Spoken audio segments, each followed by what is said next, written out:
Scooters, they're not what you used to think. Here's our Uber scooter shootout of late 2013, and the smallest engine in these is 582 cc's, stretching all the way up to 700 cc's for the Kymco. Troy, give us some more background on these things. Well, from my left to my right, we've got the Kymco MyRoad 700i, kind of Kymco's flagship. Next to me on my left is the Suzuki Bergman 650 ABS. To my right is the Honda Silverwing, and at the far end over there is the BMW C650 GT. As Kevin mentioned, Uber scooters meant to do a little bit of everything, but especially sport touring, which is something you may not think of when you look at these machines, but they are really capable. I think Tom can elaborate further on just what they can do. I was kind of curious. I mean, isn't the German scooter the Uber scooter, and then these guys are maybe mega scooters? It might be the Uberist. The Uberist. All right, well, what's interesting is that, you know, just a handful of years ago, the Bergman here was kind of the only guy in this realm of, you know, Uber mega scooterness. And just recently, we've had everybody kind of jump on board. Honda with the Silverwing, BMW with the C650 came out, last year? And then here we have Kymco with their, as of now, flagship, biggest displacement scooter that they've ever brought stateside. And they are now swimming with the big league, you know, BMW and the other two Japanese companies here. So they've got some stiff competition they're facing. So this shootout, I think, will go really well to see how they stack up against, you know, the industry standard. Yeah, and one of the differences, brakes. Evans, tell us about that. Yeah, see, all of these bikes might surprise you with some of the features they come with. They seem like premium things, from adjustable windshields to heated seats, electronic suspension, and they all have ABS. So we got a whole bunch of different features. Unlike like a 600cc sport bike shootout where the componentry is all pretty similar, we got pretty divergent things. At the lower end of the scale is Honda, which doesn't have the adjustable windscreen of the Suzuki or the BMW.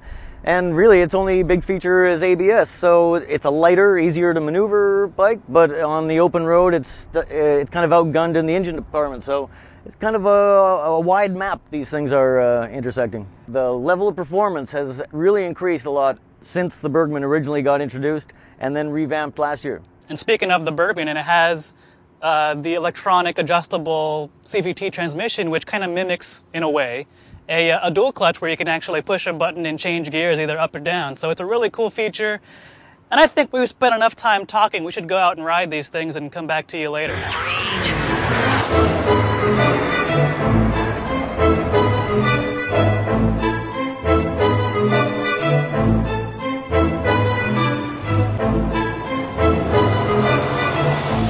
What's interesting about these is that they have big, powerful engines to easily go 80 or 90 miles an hour on the freeway, and yet in town they're a little bit more usable than motorcycles. They've got step-through or pseudo step-through designs, easy to get aboard, and all of them have a large amount of under-seat storage, so you can put your helmet, jacket, week's worth of groceries underneath the seat, beer, and bring it home. So a little more usable than a motorcycle, and about as fast as you want to go on public roads. And these can also be an alternative to a car. You live in an urban environment, not a lot of parking and stuff. You can have one of these, take them to the store, put your groceries in, and you don't really need a car, especially if you're in Southern California. If you're in Wisconsin, you might think differently.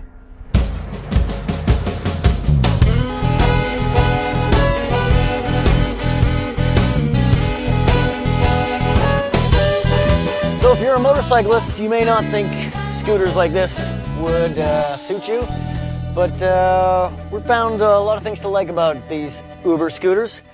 Kymco over here, new entry, and I'd describe it as unrefined, but it's got a lot of good qualities still. Good chassis and good brakes, but a little bit unrefined. BMW, very well-rounded package, hardly anything to complain about, and it's got the best cornering clearance. Silverwing over there, that's probably the best one in town, and if you're a shorter rider, you're probably going to feel most at home on that one. And the Bergman over there, that's a really well-rounded scooter too. A lot of features. I like the transmission. It's a unique transmission to all these, and it stands out as something different and, to my eyes, preferable. Lack of ground clearance on the Bergman is one of the few drawbacks to it. How do you see these things, Evans? If you really are into a performance bike, maybe you've ridden full-size motorcycles before, the BMW will be the most familiar to you. However, you'll miss the gear shift thing that the Bergman offers. If you just want a basic get-around-town type of thing that's capable of going long distance, I'd go with the Honda. And the Kymco it's kind of hard to describe. It's got so much going for it, and it's just not quite there yet. It has a little bit to go. The plus qualities the Honda has for it, lightweight, very maneuverable around town, like we just said. Out on the higher speed, the freeway stuff, a little bit more, skitterish, but it is lighter weight, so that helps make up for the smaller tire sizes. Even with the same wheel sizes, and the Kymco being slightly heavier on wet weight, like Kevin was saying, it's got a great chassis. It was actually, I think, more stable and confidence inspiring going into the corners as far as scooters go. The Suzuki, I'm not sure, the weight balance or something somewhere threw it off, and because of its wheel sizes, was a little bit more, you could feel it.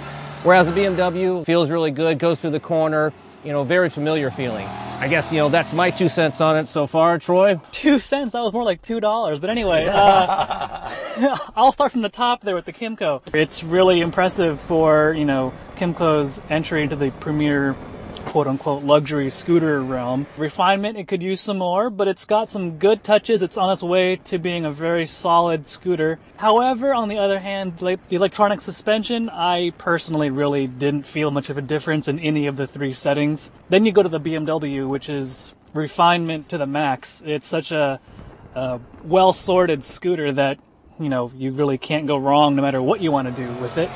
I'm leaning towards either the BMW or the Suzuki. I like the seating arrangement for the 2 of them. Under-seat storage is really good on both of them. I can't pick between the 2 of these right now.